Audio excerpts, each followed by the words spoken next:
Hey guys, welcome back to the channel, and today I'm gonna show you how to use the Tradingview customs domains. All right, this is gonna be a really quick video.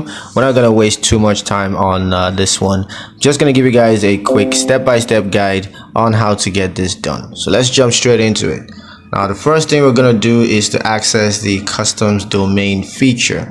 Now, you can access the custom domain feature by clicking on the custom domains button on the Tradingview dashboard.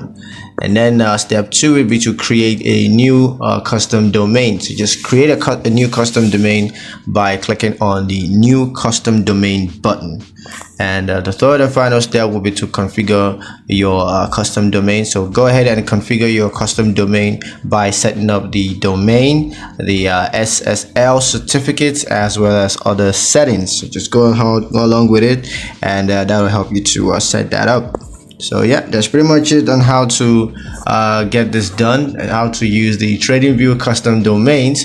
I hope you guys liked the video. Hope you found the information useful enough. If you did, like the video, comment down below, let me know what you thought. Share the video with your friends and subscribe to the channel if you haven't done so already, and I'll see you guys